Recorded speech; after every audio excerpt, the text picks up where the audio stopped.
पहिले तर समजा आवाजही नाही तर हातवरती करून प्रक्रिया पार झाली. त्या ठिकाणी 30 एप्रिल 2024 या रोजी सर्वसाधारण सभेचं आयोजन करण्यात आलं होतं आणि प्रामुख्याने या सभेमध्ये शहराचे अतिशय गंभीर असणारे प्रश्न या ठिकाणी होते. परंतु काही पूर्वी बोललो की आजपासून 3 दिवसापूर्वी जे घडलं, काही 4 मतांच्या जोरावर शिवसेनेच्या माध्यमातून सातत्याने सभा डिस्टर्ब करण्याचा प्रयत्न, अर्थात हे शहर डिस्टर्ब करण्याचा प्रयत्न त्या ठिकाणी करण्यात होतो आहे. कुठंतरी नगराध्यक्षाच्या निवडणुकीमध्ये पराभूत झाला, हे पराभव काय त्या ठिकाणी त्यांना पचत नाही आहे. कुठंतरी त्याच्यात सावरण्याचा प्रयत्न त्यांनी करावा, हा सल्ला मी त्या ठिकाणी आज मीडियाच्या माध्यमातून त्यांना देतो.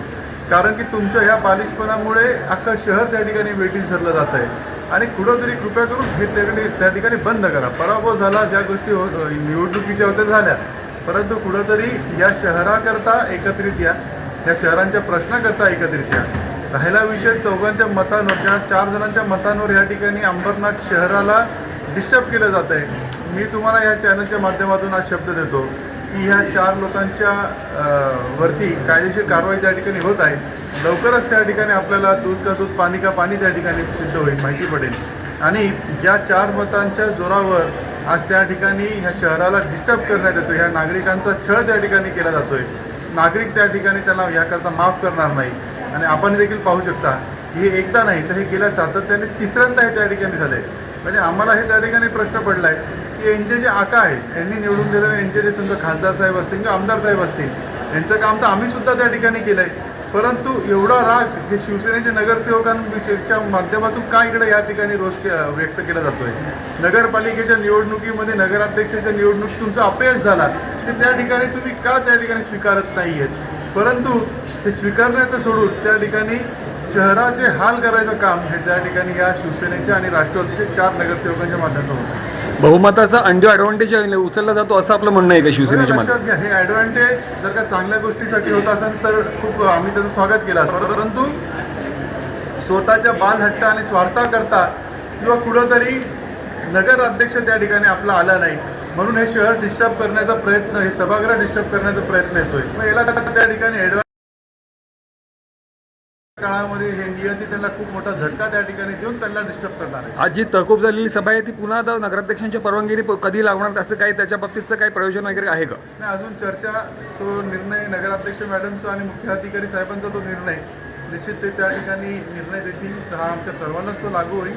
आशा अपेक्षा की लवकरच त्या ठिकाणी परत त्या सभा लागावी आणि हे जे अंबरनाथ शहराचे पावसाच्या पूर्वची तयारी, अनेक जे प्रश्न आहेत ते त्या ठिकाणी मार्गी लागतील. शिवसेनेचे लोक म्हणतात की आम्ही समन्वय साधायला तयार आहोत, पण भाजपवाले उलट थोडं काम करतायत. हाच विषय मी जेव्हा सभागृहामध्ये घेतला की मार्चच्या महिन्यामध्ये जी सर्वसाधारण सभा होती त्यामध्ये आपण सुद्धा पाहू शकतो अजेंडा हा प्रत्येकाकडे आला होता का, मी काय तो लपवून तर ठेवला नाही.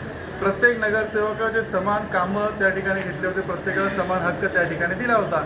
परंतु आपण पाहू शकतात की संदीप तेलंगे हे त्या ठिकाणी अनुमोदक आणि सूचक अब्दुल शेख या लोकांनी त्या शिवसेनेच्या नगरसेवकांचे कामाव्यतिरिक्त जेवढेही अंबरनाथ विकास आघाडीचे त्या ठिकाणी प्रश्न होते किंवा कामं होते त्याला सरसकट त्यांनी तिकडं विरोध केला आणि त्यांनी त्यांच्या मतांच्या जोरावर त्या ठिकाणी ती कामं रद्द केली. मी त्या ठिकाणी विचारतो, आज त्या ठिकाणी सांगण्यात येत होतं की अंबरनाथ शहराला देणं घेणं काय तिकडे ती चर्चा राजू वाडेकर करत होते. मग त्या मार्चच्या महिन्यामध्ये हे जे कामं जे अंबरनाथ विकास आघाडीच्या नगरसेवकांच्या वॉर्डात होणार होती ती काय अंबरनाथ शहरात होणार नव्हती का? म्हणजे लक्षात घ्या, काहीतरी एक बालिश प्रयत्न त्यांच्याकडनं केला जातोय.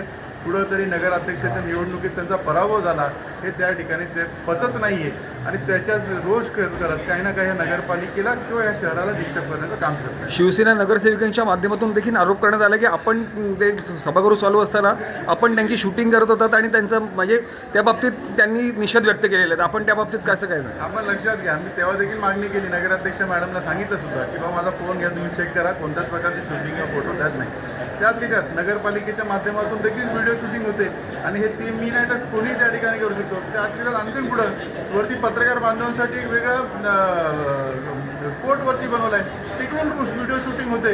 म्हणजे काय हे काय अभिजित करंजुलेकडेच टेक्नॉलॉजी आणि मोबाईल नाही, सगळ्या आज लहान लहान लोक पोरांकडे त्या ठिकाणी टेक्नॉलॉजी आहे. तुम्ही जे करता ते तुमचा भोंगळा नाच हे पूर्ण शहर बघतंय, म्हणून त्या ठिकाणी कोणी अस्वस्थ व्हायची गरज नाही.